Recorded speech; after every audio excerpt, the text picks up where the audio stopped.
수사발전소 한지입니다. 한동훈 법무부 장관이 이제 검찰개혁 개정안을 우회해서 수사권을 발동하려고 하는 움직임을 보이고 있습니다. 검찰의 무소불위의 권력, 권한을 다시금 재편성해서 이것을 활용하겠다, 휘두르겠다라고 하는 것을 추진하고 있는 정황인 건데요. 실제로 그런 가능성이 매우 높습니다. 검찰 정상화 법안을 어떻게든 무력화하기 위한 한동훈 법무부 장관의 움직임이 본격화되었다라는 그러한 소식을 먼저 전해야 될 것 같습니다. 자, 먼저 관련된 내용의 중앙일보 기사를 먼저 보시면서요.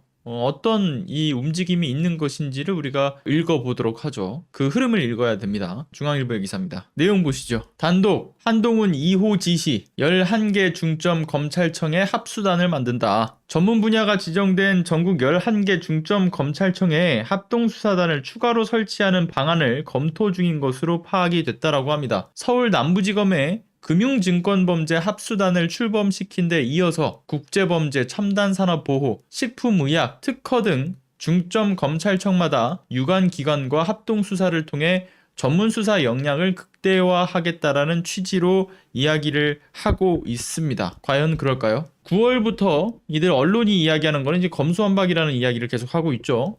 검수완박은 무슨? 검수 1박밖에 안 된 법안이지 않습니까? 근데 이들은 검수완박 이라고 이야기를 하면서 그러한 법률 시행으로 검찰은 부패, 경제범죄만 수사를 개시할 수 있게 되었기 때문에 분야별로 특별사법 경찰 권한을 가진 전문기관들과 합수단을 설치하는 것, 이걸 통해서 검찰 정상화 법안의 어떤 단점이라고 이야기를 하면서 범죄의 사각지대를 막기 위한 대책이라는 이야기를 합니다. 과연 이들의 주장이 옳은 주장일까요? 아니죠. 사각지대를 막기 위한 대책이 아니라 이들은 범죄의 사각지대를 만들기 위해서 합수단을 설치하려고 하는 겁니다. 그 이유에 대해서 제가 뒤에서 설명을 좀 드리겠습니다. 자, 법무부는 전국 11개 중점 검찰청에 합수단을 설치할 여건이 되는지 편성 인원과 주요 사건 등 현황 파악을 지시를 했다라고 합니다. 이를 종합해서 합동수사단으로 확대 개편 방안을 검토할 것이라고 하는 것이죠. 자, 각 검찰청 2015년 3월 서울 서부지검에 식품의약안전중점청을 지정으로 시작으로 해서 울산지검에는 산업안전, 서울 남부지검은 금융범죄, 대전지검은 특허범죄에 대해서 중점 분야가 지정이 된 바가 있습니다. 이후 부산지검에는 해양범죄, 서울 동부지검에는 사이버범죄, 서울 북부지검에는 조세범죄, 의정부지검은 환경범죄, 인천지검은 국제범죄, 수원지검은 첨단산업보호, 제주지검은 자연유산 보호 등이 추가돼서 현재 모두 11개 중점 검찰청이 있다라고 하는 것이죠. 그런데 이 중 몇 개가 합동수사단이 될지는 아직 결정되지는 않았다라는 이야기를 합니다. 그런데 제 생각에는 이 11개 지검이 모두 합동수사단으로 변경될 가능성은 전 충분하다고 봐요. 자, 아무튼 이걸 중앙일보의 기사를 좀 더 보면요. 지난해 검찰 직접수사 총량을 축소했기 때문에 합동수사단이 수사력을 강화하기 위한 카드라는 평가를 하고 있다라고 하는 겁니다. 중앙일보에서는 이렇게 얘기하고 있죠. 합동수사단이 설치되면 자연스레 조직 규모도 커질 전망이라고 하는 것입니다. 심지어는 지방선거 이후의 범죄 규모와 상관없이 대규모 수사를 벌일 것이라는 예상도 나온다. 사회 전 방면에서 수사가 진행될 가능성이 높다. 라고 하는 것을 언급하고 있습니다. 자, 오늘 이야기도 매우 중요한 이야기입니다. 정말 심각한 주제예요. 이들이 검찰과 경찰을 확실히 장악해서 권력의 시녀 역할을 할 수 있게끔 만들겠다라는 것의 이 이야기, 그 아주 핵심적인 주제인 거죠. 자, 법무부 장관이 되자마자 한동훈 장관, 여의도 저승사자라고 불리던 그 이면에는 비리의 온상지라고 불려왔던 서울 남부지검의 증권범죄 합동수사단을 부활시켰습니다. 그런데 이러한 부활시키는 거에 꼼수, 저번에 말씀을 드리지 않았습니까? 그런데 이렇게 부활시키는 꼼수를 부린 것도 모자라 가지고요. 제2의 제3의 합수단을 이것을 무려 11개나 만들 움직임을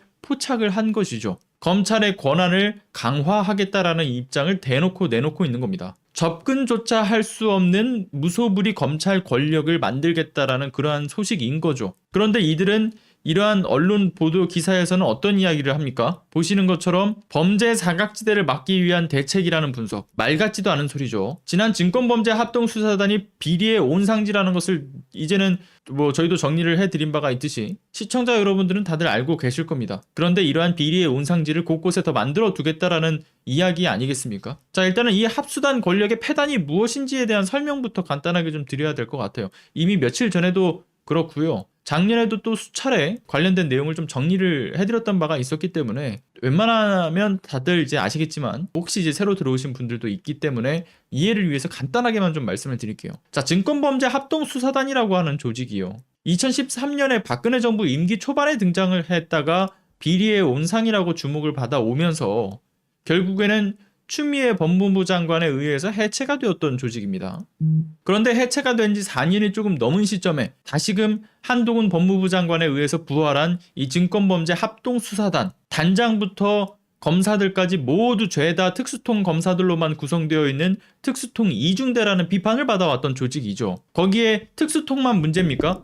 금융감독원, 국세청, 한국거래소, 금융위원회 이런 유관 기관들에서 직원들을 파견 보내서 합수단에서 함께 근무를 하게 됩니다. 문제는 유관 기관들에서 이 관련된 금융범죄가 유관 기관들을 거치지 않고요. 금융범죄가 모두 합수단을 통해서 이뤄지는 단일 통로화가 된다라고 하는 문제였던 거죠. 전문성을 높인다라고 하는데 아니요.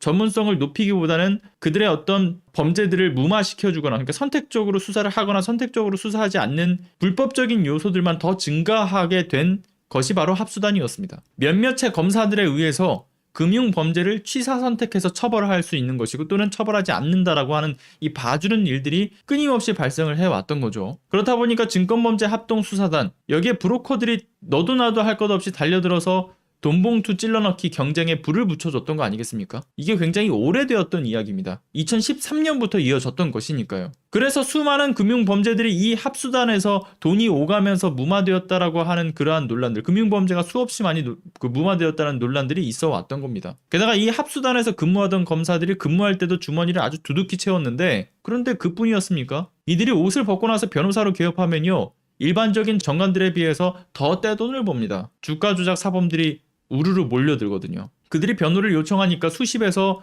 수백억에 가까운 이 돈들을 변호사 수임료로 아주 손쉽게 벌어들인다라는 겁니다. 그러니까 결과적으로 이 합수단이 가진 어떤 권한을 이용하게 되면 이 기득권 카르텔은 더 견고해질 수밖에 없었던 거예요. 그러니까 어찌 보면 이 증권범죄 합동수사단이라고 하는 것은 기득권 카르텔의 무기였던 거죠. 도구였던 겁니다. 그런데 우리가 대표적으로 이를 확인할 수 있었던 사건이 있지 않습니까? 자, 윤석열 대통령의 아내 김건희 씨와 관련되어 있는 도이치모터스 주가 조작 수사 무마 의혹, 거기에 대해서 지난 2월에 나왔었던 김건희 씨의 마찬가지로 N모 회사, N사의 어떤 추가적인 작전주 수사 무마 의혹까지 여기에 다 연결이 되어 있습니다. 자, 특수통 검사 라인에서 정점에 있었던 윤석열 당시 검사의 사모님을 제19 감싸기의 일환으로 덮어준 것이 아니냐라고 보여지는 이 모든 수사 무마 의혹은 바로 서울 남부지검 합동수사단에서 수사를 맡았다라고 하는 점에서 이미 그 문제의식을 느낄 수 있었던 거죠. 따라서 한동훈 장관이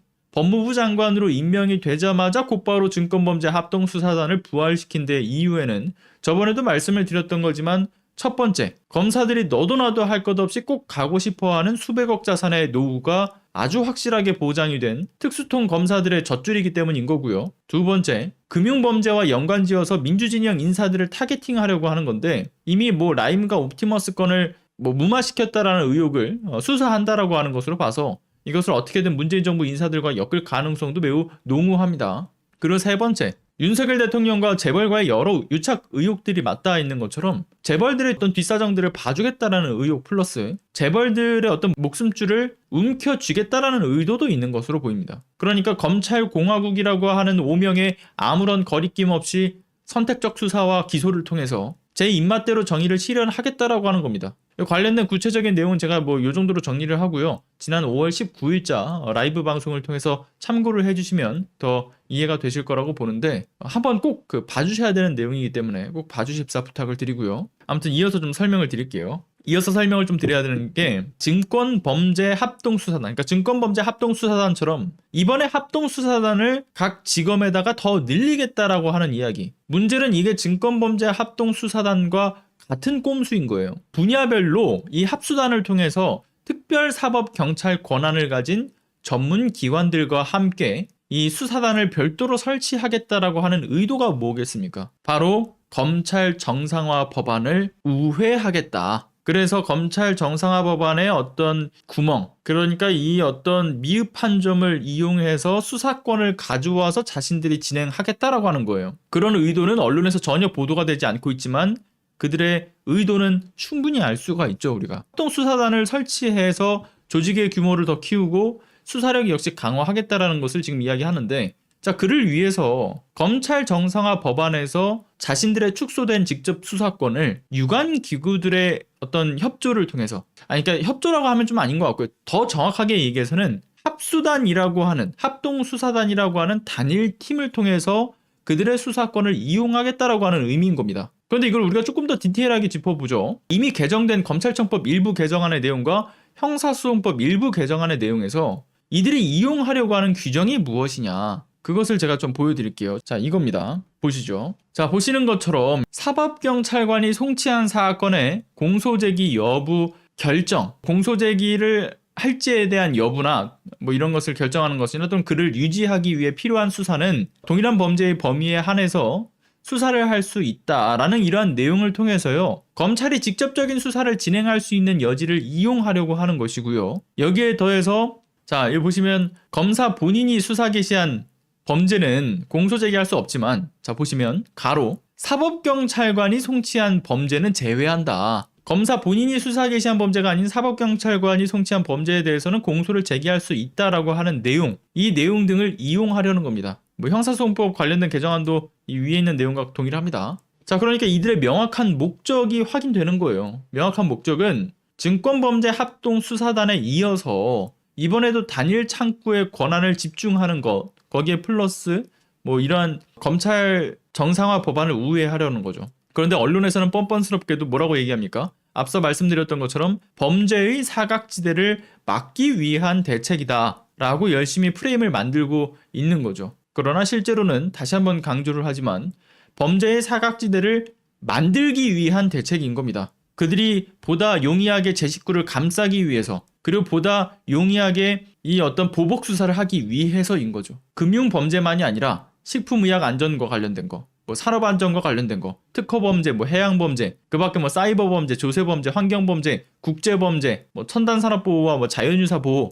이런 상당 부분들, 이미 또 기업들과 이해관계가 맞닿아 있는 문제들도 상당한 것인데, 결국은 또 뭐 보복 수사와 또는 제 식구 감싸기뿐만 아니라 검찰, 언론, 경제, 그러니까 검언경 유착의 카르텔을 더 견고히 하겠다라는 의미도 담겨 있는 겁니다. 자, 뿐만 아니라 수사 권한도 더 넓게 사용할 수 있으니까 지난 문재인 정부에 대한, 그리고 향후 정치 권력에 대한 이 보복 수사의 발판이 확실하게 마련이 되는 거죠. 그러니까 윤석열 대통령과 이 한동훈 법무부 장관이 지난 대선 과정에서부터 이야기해왔던 이 보복 수사 발언, 그것을 이미 얘기했던 바도 있었고, 게다가 언론을 통해서 사회 전 방면에서의 수사 가능성을 예고했던 만큼 이를 위한 준비 과정으로 충분히 볼 수가 있는 것도 있는 거죠. 검사가 할 수 없는 권한을 합동수사단이라고 하는 이름을 빌려서 이들 사법경찰관의 지위를 가진 이들의 수사권을 활용하겠다라는 발칙한 생각을 실행에 옮기겠다라는 거죠. 그러한 한동훈 법무부 장관, 검찰이 수사권과 기소권을 모두 쥐고 흔들겠다라고 하는 꼼수를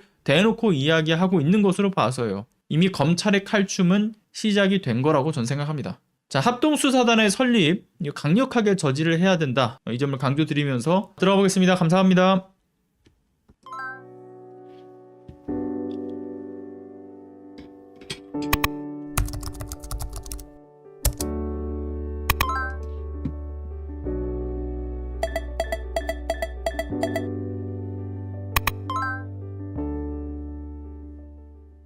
안녕하세요. 시사발전소 소장 한지입니다. 시사발전소는 진실을 찾는 민주언론으로서의 역할을 다하기 위해서 다양한 방법으로 활동을 이어나가고 있습니다.